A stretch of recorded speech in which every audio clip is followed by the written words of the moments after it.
Nir Barkat, Israel's Minister for Economy and Industry, is leading a delegation of over 100 Israeli companies in India. He identified artificial intelligence, semiconductors, defense and health as key areas where Israeli companies are keen to partner with Indian companies. On the Gaza conflict, he asserted that there is no way Israel will allow Hamas to rebuild Gaza. Take a look. This time, accompanying you, flanking you, is a vast delegation, one of the biggest delegations ever. Give us a sense, what are the takeaways that you're looking for? And can we expect any big announcements, any big deals or MOUs that you will be signing over the course of these 2 days? Well, the background is that the two governments, led by Prime Minister Modi and Netanyahu, are very friendly. Mm-hmm. Plus, add to that the people of India and Israel are very friendly to each other. Mm-hmm. So we have good government to government and good people to people. It's a great platform for better business to do together. Mm-hmm. Now, India is changing. It's rapidly growing, and India of tomorrow is different than India of yesterday. Mm-hmm. Yesterday we were focused on your local economy, and now India is geared to take advantage of its scope and size and growth to become a global hub. Mm-hmm. Now, we're very tiny relative to India. Mm-hmm. We're less than 10 million people strong. Mm-hmm. But we're very innovative. So we know how to come with innovative ideas, and we need the skills of scaling that India has to offer, especially when we look at the future of how together we can make a bit bigger influence around the world. Mm-hmm. Now, geopolitically, the changes now in the world where the United States is aligning its economic interests with its geopolitical thinking, mm-hmm. it creates a very strong opportunity for India and Israel to collaborate together and scale. So my pitch back home to Israeli companies, hey, we have a great friend that is scaling and growing, and we complement each other. So the decision we made in the first week of December when I was here with Minister Piyush Goyal is to have a mission coming here, a mission coming from India to Israel in the near future. And then we're going to think of how to collaborate together. Sure. And make the two countries help our businesses succeed. I'm going to take a cue from two words that you use, which is scale and skill. That's what India brings to the table. Mm-hmm. You have a very vast startup innovation ecosystem. You've mentioned that there are conversations you've had with Mr. Goyal in December as well. You were here. Mm-hmm. What are the key focus areas that companies back home in Israel are looking at here in India, which are attractive opportunities for them? We have 6 areas, what we call business clusters. Mm-hmm. The first is classic high-tech. Good business to business, business to consumer initiatives. That's a huge advantage Israel has, and we love to partner around the world. Then the second one is health life sciences. Mm-hmm. Israel has 1,600 health and life science companies. Mm-hmm. In absolute number, it's second to the United States alone. Mm-hmm. Clearly something that is relevant for the collaboration here in India. Then we have agrotech, food tech, aquatech. Mm-hmm. How to use technology to increase yield, to improve quality, to help scale and create more food, maybe from the sea and other sources. Then you've got desert tech and climate change.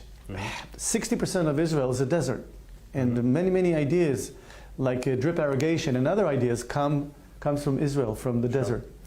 And then we have advanced industry and, of course, homeland security. Mm-hmm. Now, homeland security, it's very clear that we're at the cutting edge of best understanding of how to protect and create homeland security. And this is an area we share only with dear friends, mm-hmm. like the United States, like India. Fair enough. Clearly big focus areas as far as Israel is pointing out. There are 2 big areas that India is very keen on. One is semiconductors, the other one is AI. Mm-hmm. India has very high aspirations. In fact, today as we speak, the Prime Minister is in Paris at the AI Action Summit. India wants to build its own foundational language model. Are these areas where Israel can look to work with India? We already know that Israeli company Tar Infra is looking at semiconductor investments here. Can we expect more such investments as we move ahead into 2025? Yeah, well, I think that Israeli entrepreneurs, once they're creating their own ideas and products, mm-hmm. they look where can they have leverage. So it's good government to government and good people to people. And we see today the Americans and the Indians as two major economic drivers that we love to work and collaborate with. And so it's on everything. It includes AI, it includes everything, because it's the same strategy to collaborate with people you trust, you love, that you know that the investments will stay there forever. And that's where you need that stability between the two countries, and we have that. So we have to take advantage of that. And again, I think that India has made tremendous steps. You know, I did before I was a minister and before I was mayor of Jerusalem for 10 years. I myself was a high-tech entrepreneur, and I did a lot of business around the world.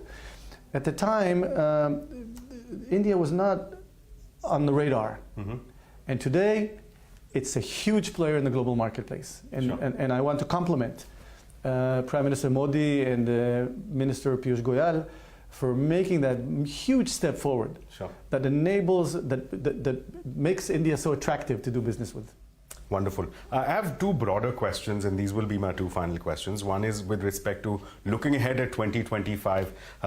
As a minister with the Israeli government, the conversations here are a great deal about uncertainties that lie ahead in 2025, partly because of conflicts, partly because of the Trump administration. How do you look at this volatile atmosphere economically? Is that a headwind for you, or do you believe that's a tailwind? It will inspire greater innovation. How do you look at it? Israelis in uncertainty are like fish in water.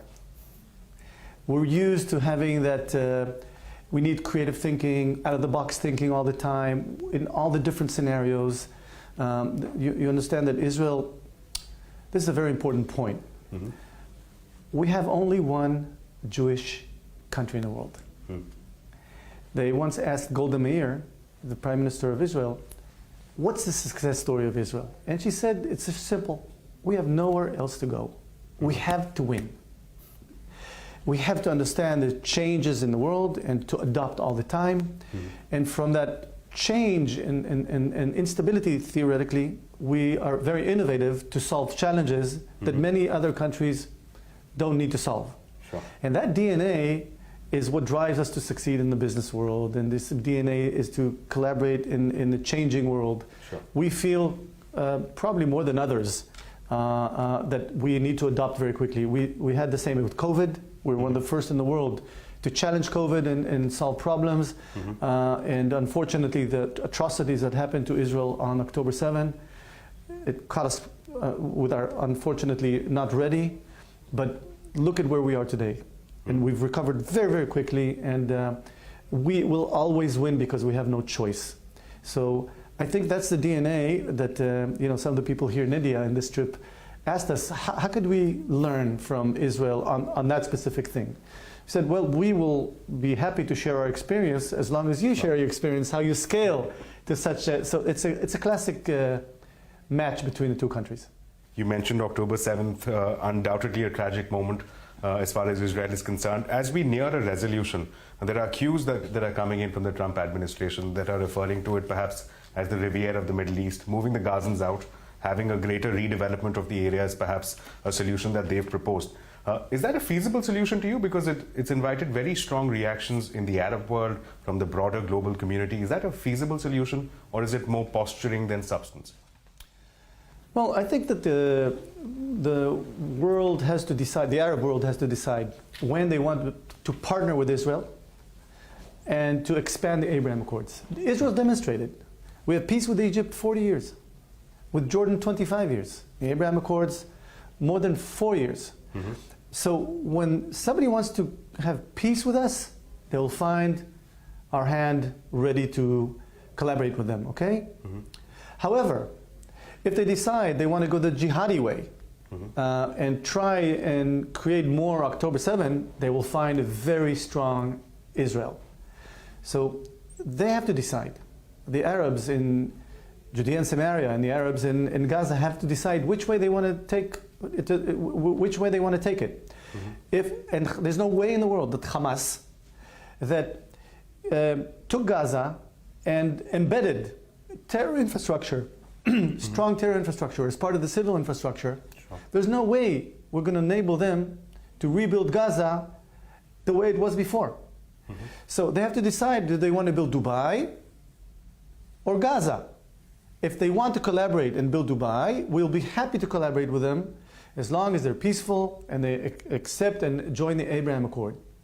It's black and white. They have to decide. And Israel's demonstrated that we know how to fight, and we also demonstrated that we know how to create peace. I know I said last question, but I'll just ask you one quick thought. What role do you see India play as a part of resolution of this entire issue? India has treaded the middle path. It's clearly condemned October 7th, but has also expressed concern about the humanitarian crisis in Gaza. What role would you prefer India play as we move ahead? India is a great friend of Israel. And I think that now with President Trump, it's very clear, the people in the world have to decide which side they're on.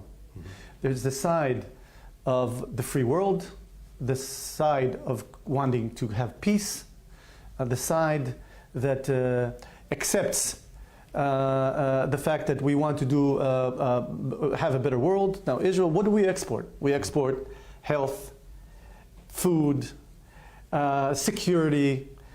We want to see our friends around the world have a better world. What does Hamas export? Only terror.